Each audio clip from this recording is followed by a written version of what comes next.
تشریف رکھیں، بیٹھ جائیں۔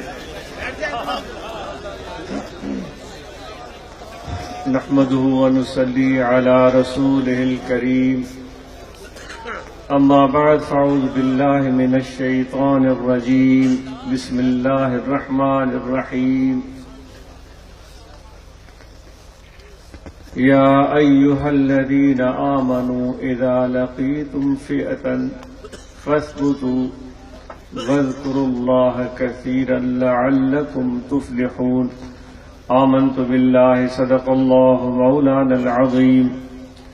وقال الله تبارك وتعالى في شان حبيبه بسم الله الرحمن الرحيم، إن الله وملائكته يصلون على النبي يا أيها الذين آمنوا صلوا عليه وسلموا تسليما۔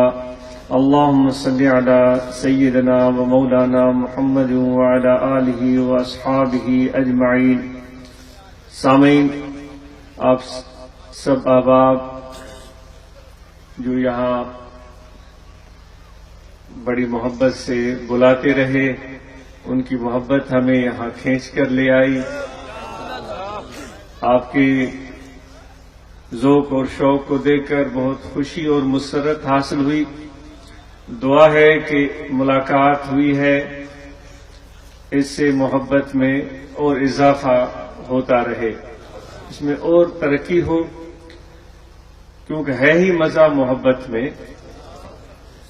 طریقت جو ہمیں چیزیں سکھاتی ہے، اس میں بنیادی چیز محبت ہے، اس کے بعد صحبت ہے اور پھر خدمت ہے۔ اگر کوئی طریقت کو سمجھنا چاہتا ہے تو ان تینوں چیزوں کو وہ سمجھنے کی کوشش کرے تو طریقت کے مفہوم کو اسے سمجھنے میں کوئی دشواری نہیں ہوگی۔ بے شک یہ جو آپ آج پہلا دن منا رہے ہیں ربیع الاول کا، میلاد شریف کا، یہ بڑی سعادت اور خوش قسمتی ہے کہ ہم اتنے عظیم الشان خدا کے پیارے پیغمبر آقا و مولا حضرت صلی اللہ علیہ وآلہ وسلم کے امتی ہیں، اور یہ ان کے میلاد کا مہینہ ہے۔ زندگی میں ایک بار پھر ایسے بہاریں، رحمتیں ہمیں نصیب ہوئی ہیں، آپ سب کو مبارک ہو۔ لیکن ہمیں نہیں بھولنا چاہیے کہ جس عظیم ہستی کا میلاد ہم مناتے ہیں اور ہم خوشیاں کرتے ہیں، چراغاں کرتے ہیں، مٹھائیاں بانٹتے ہیں، مبارکیں دیتے ہیں، ان کا پیغام کیا تھا، ان کی زندگی کیا تھی، ان کی تعلیمات کیا تھی، وہ ہمیں کبھی بھی نہیں بھولنا چاہیے۔ اگر ان کی تعلیمات، ان کے اخلاق کریمانہ، ان کی عادات، ان کے طور اطوار کا رنگ یا ہلکی سی جھلک بھی ہمارے عمل زندگی کا حصہ بن جائے تو پھر زندگی سنور جائے گی۔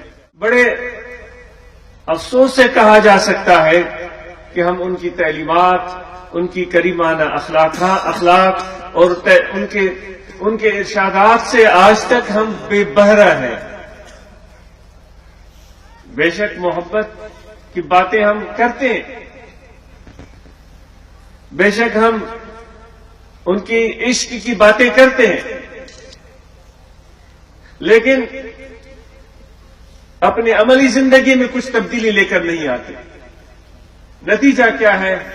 چاروں طرف ہم نظر دوڑا کر دیکھیں کہ جس طرح ہم آج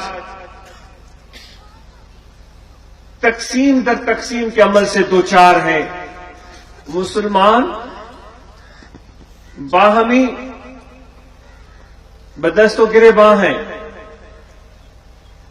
ان میں باہمی اعتماد مفقود ہے،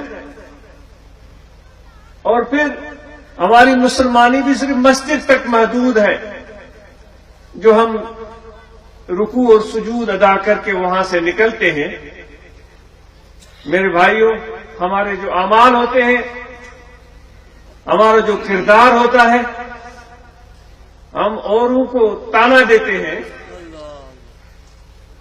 یہود ہنود کو تانا دیتے ہیں، لیکن بھائی آج مسلمانوں کے اخلاق اتنے گرے اور اتنی پستیوں میں چلے گئے کہ کہ ہمارے اعمال کو دیکھ کر وہ یہود ہنود جن پر ہم ناراضگی کا اظہار کرتے ہیں وہ بھی شرما جاتے ہیں کہ کیسے ہیں مسلمان. تو ہم دین کی نیک نامی کا باعث بنے. اگر ہم چاہتے ہیں کہ عزت پائیں، اگر ہم چاہتے ہیں کہ اس معاشرے میں، اس دنیا میں